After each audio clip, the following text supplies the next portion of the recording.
Welcome. So, having a little bit of technical difficulty. I can still see my computer spinning. So, I'm on a second device. I don't know if you're out there and if you're able to see me, hear me.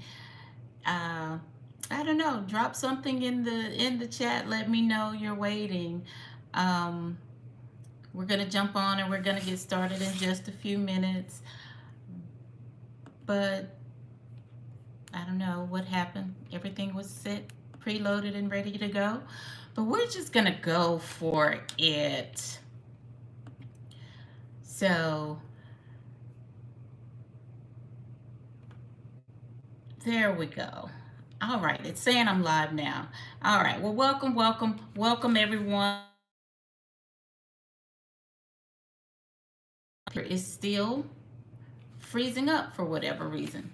So, hopefully you can find me live on a different device. If it's freezing up, if it's stuck, jump off of and jump back on, but I am still live. I am still live and still going strong. So if you can see me, I see my computer screen is frozen, but my camera screen on my phone is still working. So if you have to jump off the one you're on, just know that I am still live, and you can hop on, jump back on my YouTube page and find it. So,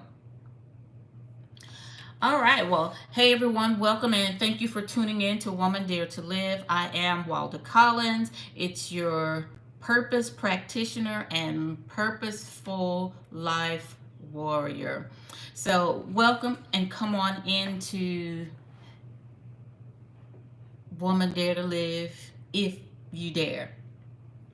Last week I shared with you the practicality of rest, and I talked about four types of rest. I talked about physical, or what we call active rest. It's that type of rest where maybe you're stepping away from your desk or some type of intense work, you're walking around, or you're exercising, you're actively doing something but not overdoing it.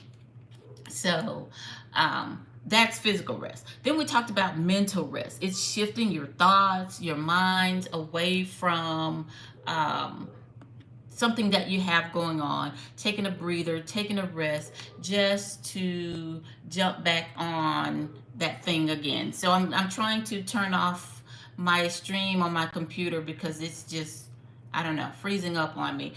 But I'm here. We're talking about four types of rest: physical, mental, and then spiritual rest. Spiritual rest is taking time for meditation and taking time for reflection and just being still for a minute, if you will. Then we talked about social rest. Sometimes we need to unplug from the dings, from the bells, from the whistles of life, and from the busyness of life. But sometimes social rest can be for those who are used to working alone or being in isolation, and you need to plug back into life. You need to plug back into people and be recharged. But it matters who you plug into. So the four types of rest we talked about last week were physical rest, mental rest, spiritual rest, and social rest, and being mindful of what we're plugging into. Thank you, Paulina. Welcome. Papyrus, hello and welcome. So glad you all are here and joining me tonight. If you would, put in the chat and let me know where you're chiming in from. So tonight I want to talk about the second part of rest. What is rest? We know about the types of rest, but what is rest and why is it necessary? And just how do you get the rest that you need? But before we go there, I promised I'd share some of my story about my 30 days leave of absence as it so comes to an end in the next couple of days. But have you ever been in a space where you just became irritated with everything. And I mean every little thing, everything someone said, people say, frustrates you, the things they do. When before you were just kind of cool as a fan, and things people said and did kind of rolled off your back. And that was me. But then somewhere along the way, I came to a place in a space where um, every little thing became something. And keep in mind, if you don't know, I'm in ministry, so I deal with people. I deal with people, and that can in itself can somewhat be challenging uh, when it just becomes the day-to-day routine. But for me, my day-to-day work was no longer interesting. My ideas, my creativity was no longer flowing. I felt stuck, I felt stifled, and I no longer had that drive to go and grow. I didn't have the energy to go another step, and I didn't have the drive or the oomph to put in the effort of the very thing I had nurtured to grow it to the next state. And I didn't have the energy to grow groups. I didn't have the energy to grow my leaders. I was stuck and I was stifled. But keep in mind, in a 2 year span, I had grown my department by 233%. I had grown my department, and my goal was only 10%. I was only looking for 10% of growth, getting things in a growing state little by little. But when I sat down and really calculated what had taken place, my department had grown by 233%. So you can do the math and just think about how much time and effort goes into that type of growth. That's what we would call exponential growth. And no, I wasn't looking for kudos and I wasn't looking for accolades. I was just simply doing my job. And someone once said that I was a high capacity leader. Well, I really didn't know what that was or what that meant, but it sounded good.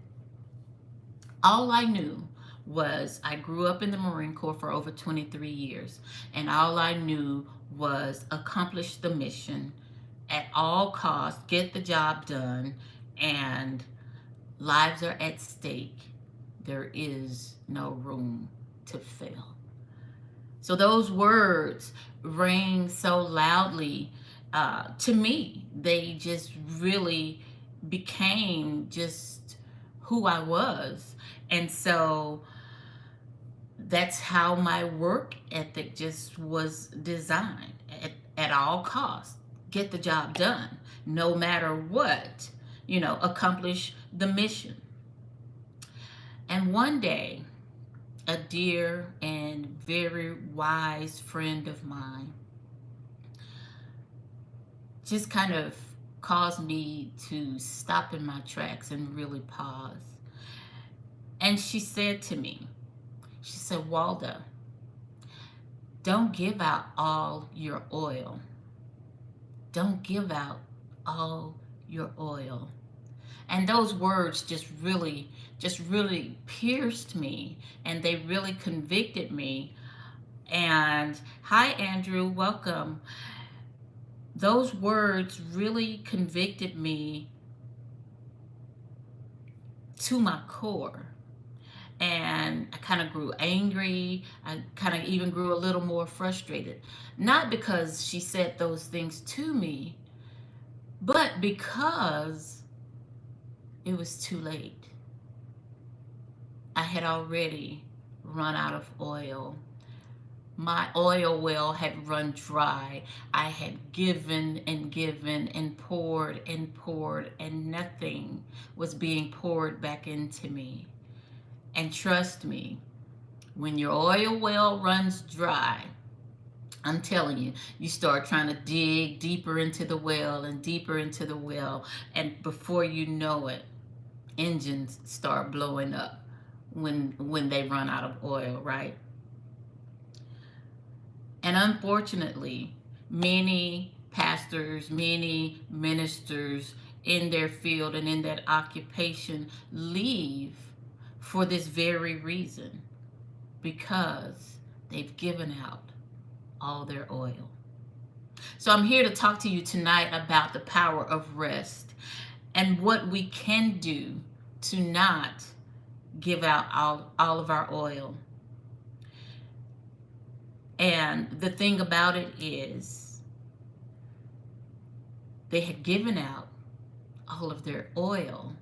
We give out all of our oil because we don't create room for rest. Did y'all hear that? We don't create room for rest. You see, rest won't find you when you don't make room for it. So let's talk about that.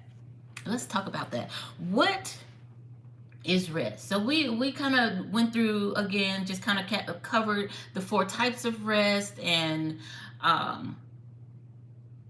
we're going to talk about now what rest is. And we have to understand that rest is a discipline. It's the discipline of honoring God, honoring our lives, and honoring the people we serve. Because without rest, we can't honor God. Without rest, we can't even honor ourselves. And without rest, how do we effectively and efficiently serve the people we've been called to serve? We can't. We can't. And we have to make rest intentional. Rest have to have an intentionality behind it. It doesn't just happen. It doesn't just come. It doesn't just appear. Rest has to be created. And I'm not just talking about sleep, because some people can sleep and never get rest. Some people can sleep for hours and hours and still wake up tired. Because you know why? They're not in a state of rest. And we're going to talk about that in a few minutes. So rest is a discipline, but rest is also a blessing. And it's a blessing from God. Let me help you find that. In Genesis chapter 2, verses 1 through 3. And first of all, in Genesis, we know that God created. On the first, second, and third, and fourth, and fifth, and sixth day, God was in the process of creating. He created man. He created the heavens and the earth. He created the firmaments of the earth, the birds, the fowls, the fish. God created in a span of 6 days. But on the 7th day, he rested.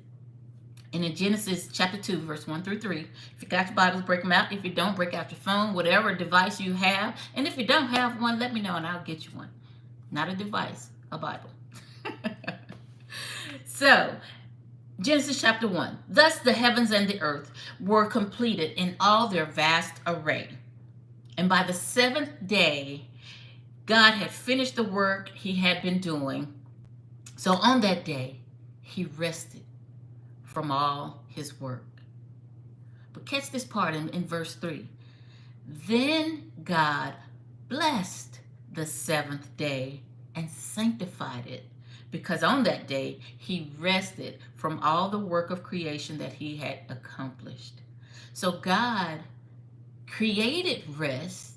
He commands us to rest. He even invites us to rest when he says, "Come, all ye who are labored and weary, and I will give you rest." He commands us to rest. He invites us to rest, but then he blesses the rest. He blesses our rest. Come on, y'all. Rest is a blessing from God. It's a sacred thing created by God Himself. And guess what? He wants you, He wants me, He wants us to rest with Him and in Him. We weren't designed and created to just go, go, go and run, run, run and do, do, do.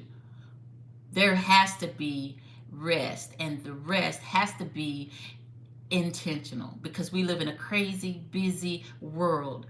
Things have sped up, life has sped up. It seems like there's no stopping point. We gotta hustle, we gotta grind, we gotta do, we gotta go, we gotta be. But God says, rest. I created this for you. This is sacred. But guess what? Rest is necessary. Rest is necessary for growth.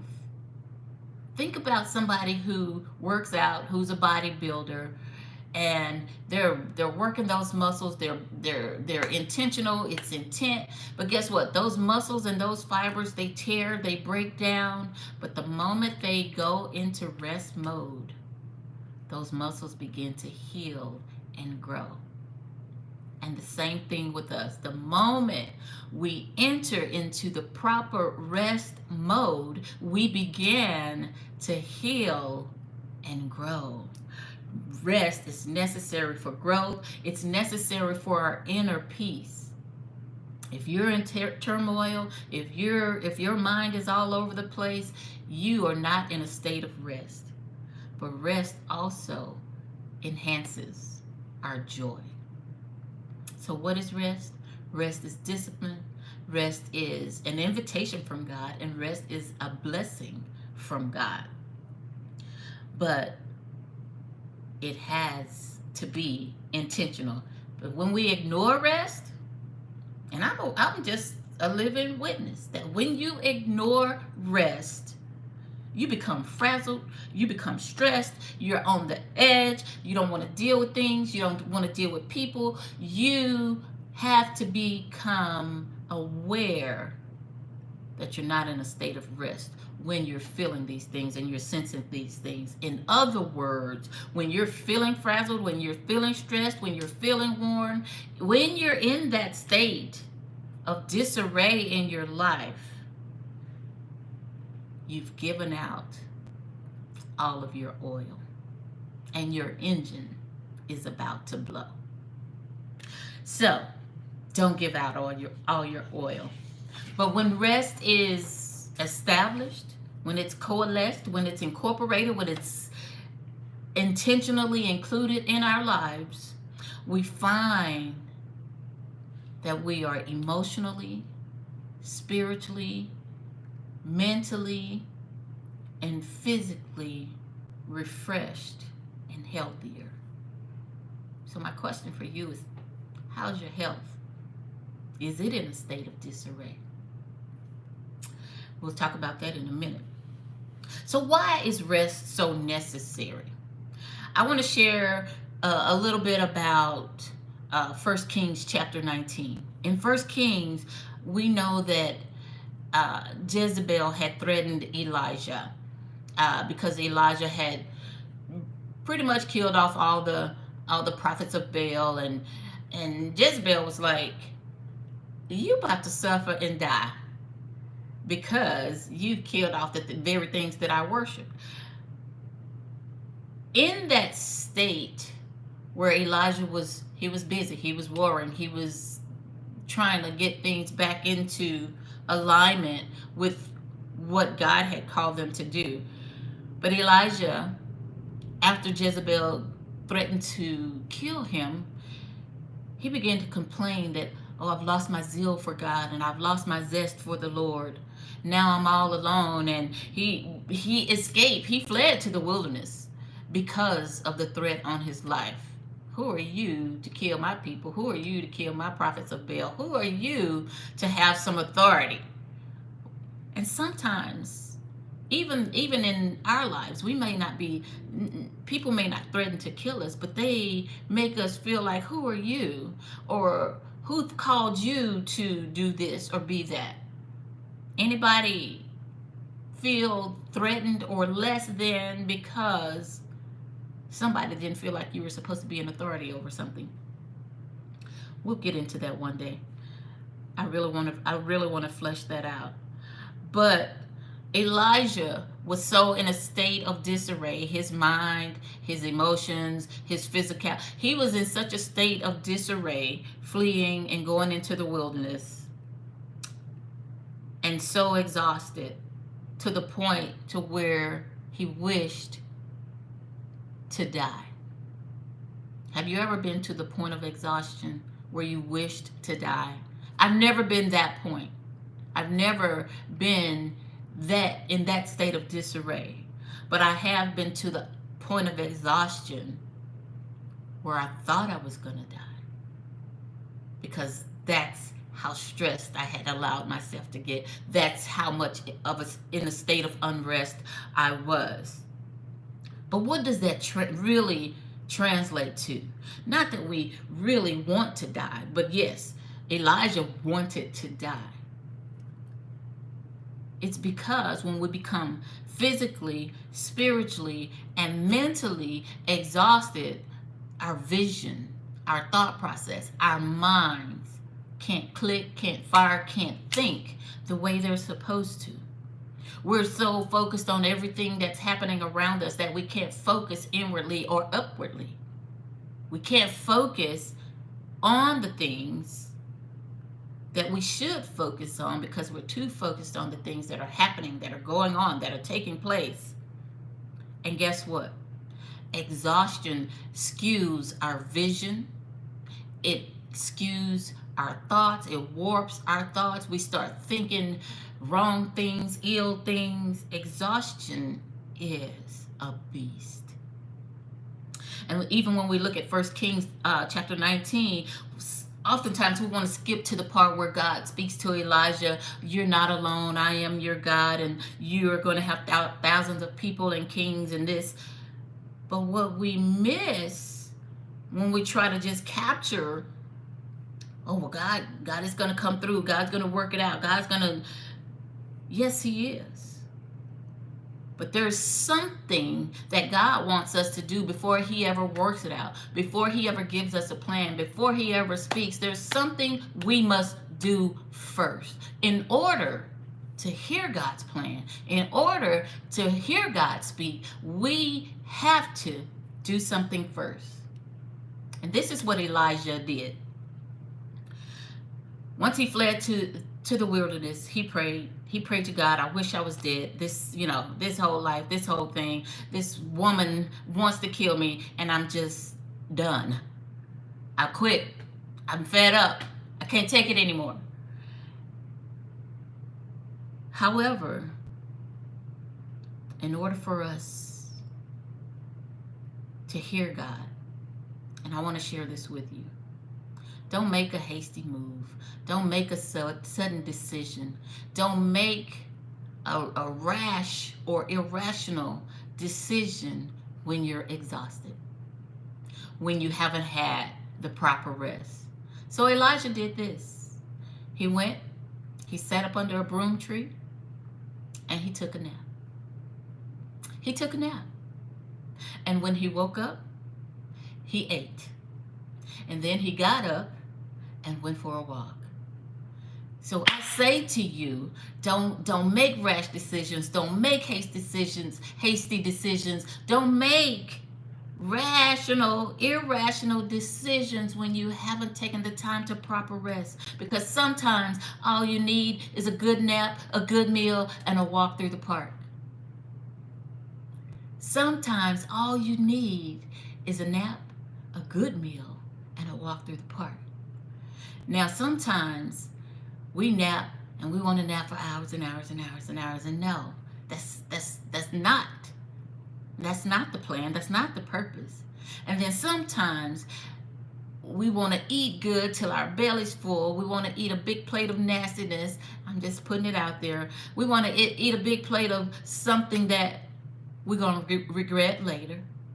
So if you're going to nap and rest.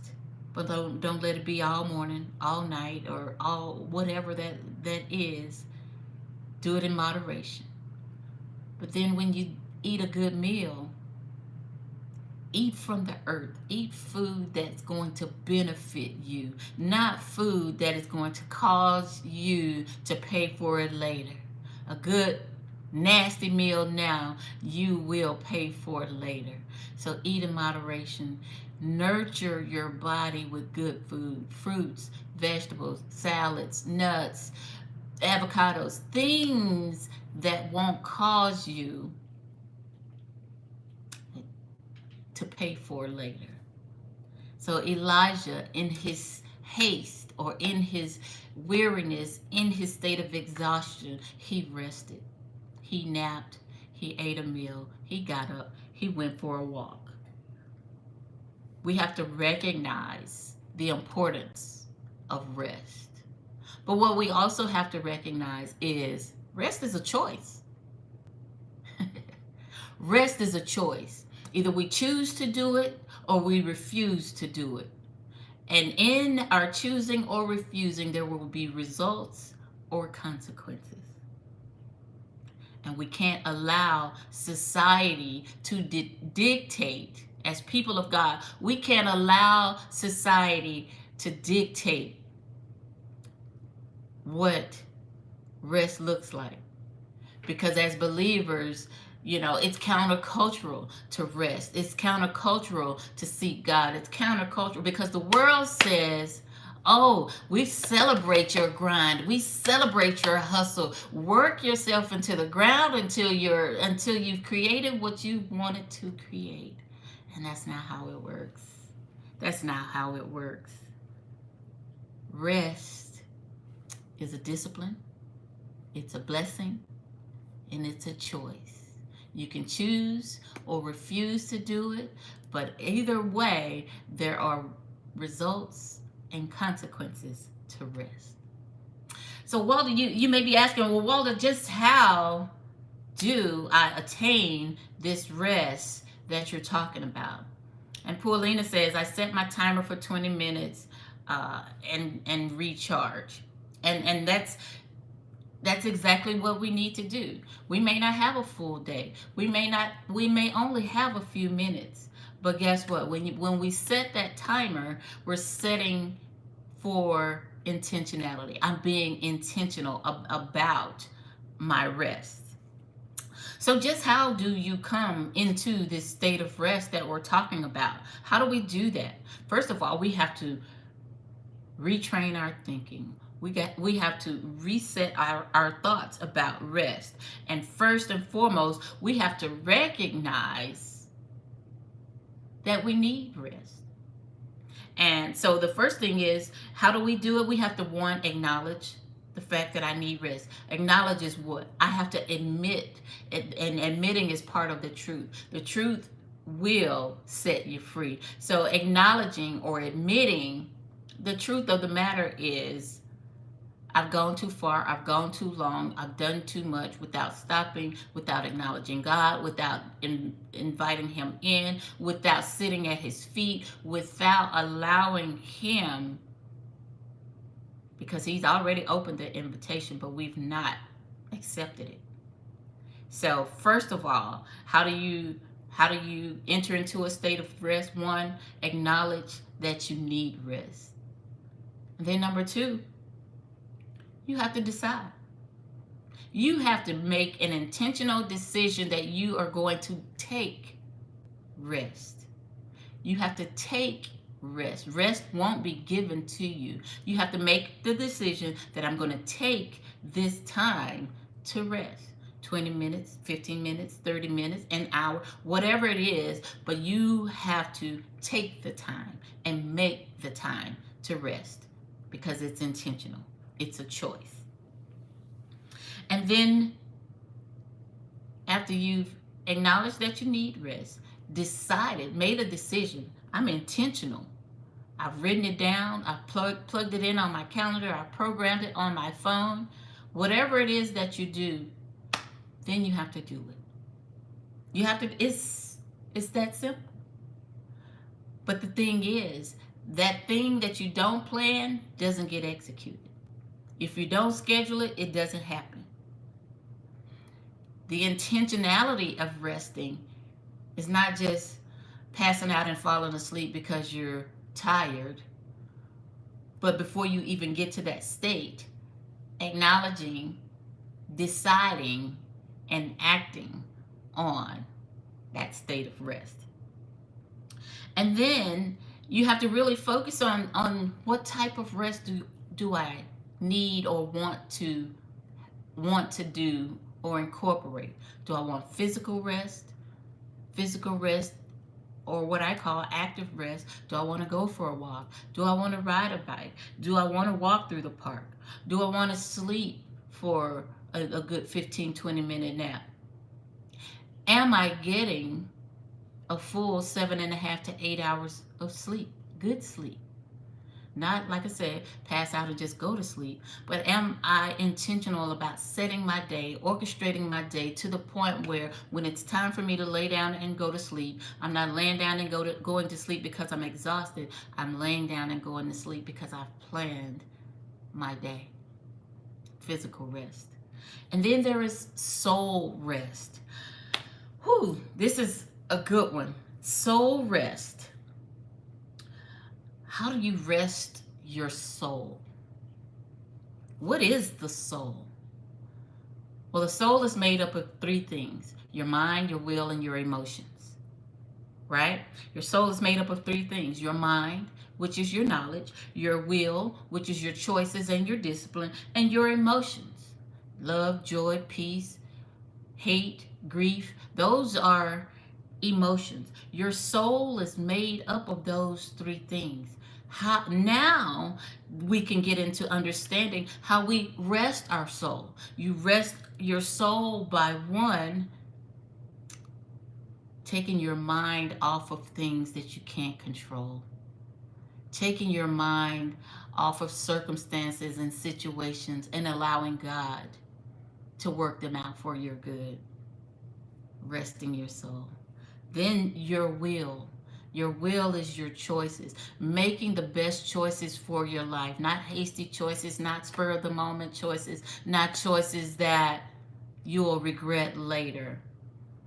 So taking care of your will, being mindful of the choices you make, whether it's food, whether it's physical activity, whether it's rest, you have the will to choose.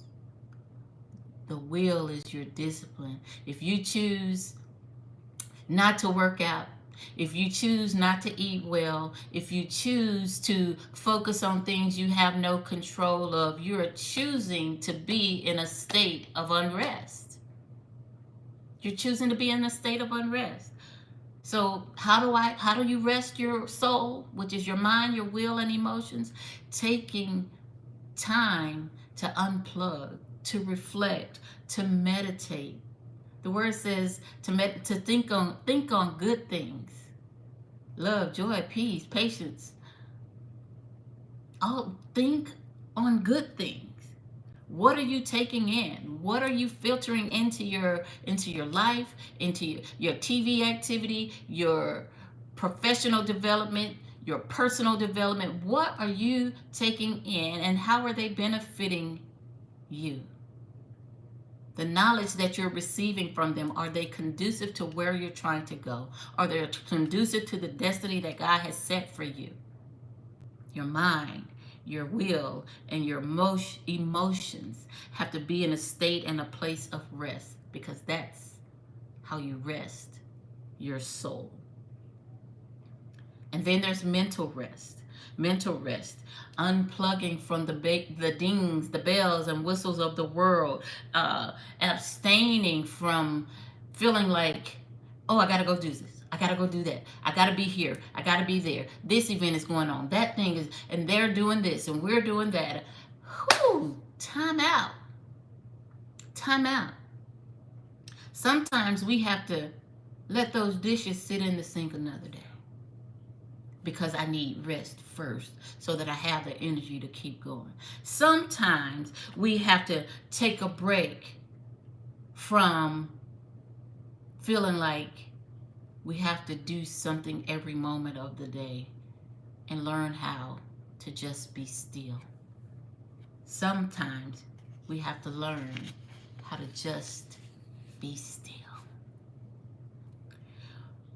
When we ignore incorporating rest in our lives, we understand those things from the mental, the physical, and even the social perspective.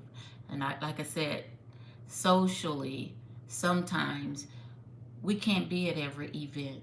We have to unplug from those things. We can't entertain every person that calls us or wants some of our time or attention. Sometimes we have to unplug in order to get social rest. But for those people who like to work alone, or be in isolation, those people sometimes have to plug in to social rest. Spend some time with others. Spend some time with a friend. Spend some time with a family member. Go to an outing. Go to an event. Get plugged in, but it matters who you plug into. But from a spiritual perspective, when we talk about spiritual rest, we have to just be still and know that He is God. We have to be still and be okay. I know some people that aren't okay with being still. We have to be okay with being still. And we have to understand, in order to truly obtain spiritual rest, God has to be a part of your resting plan. And as I come to a close tonight, I want to focus your attention on Hebrews chapter 4, verses 9 through 11, as we talk about rest and resting in God. Hebrews 4, 9 through 11 says, "So then there remains a Sabbath rest for the people of God. For whoever has entered God's rest has also rested from his work, as God did from his." But in this last verse it says, "But when we don't strive to enter that rest, one may fall by the same sort of disobedience." So if you're not resting, or if you're not entering into states of rest, we are in disobedience to God. Isn't that something? Listen, my intention is never to be blatantly disobedient to God. He commands us to rest. He invites us to rest. And He has blessed the rest when we enter into it. So I want to pray as I bring this to a close. Father, right now I just ask that you forgive us when we find it so hard to keep our hearts directed towards you. Help us, Lord, so that our minds remain near to you and not wander off in so many different directions. I pray for every listener that they sense your presence in the midst of being overworked, out of balance, and out of sync with you. Lord, take our tired bodies, our confused minds, and our restless souls into your mighty arms. And I pray that you give every person tonight complete and total rest. In Jesus' name. So for all of you all that have joined on YouTube, I know we had a little bit of technical difficulty, but if you will, if this brought any type of revelation, if this resonated with you in any way, please like and subscribe and share it with someone. For those listening from any other mode of podcast, whether it's Apple, iTunes, what else? Spotify, Buzzsprout, whatever your mode of podcast is, please do the same. Subscribe, like, share. Now, this is what I want to close with. I'm not here to get likes. I'm not here to get rave reviews. But I am here because I want to add value to your life. I want to help you get to the destiny that God has called you to by this work that He's called me to. So God bless you. I love you. And there's nothing you can do about it. And I'll see you all next week.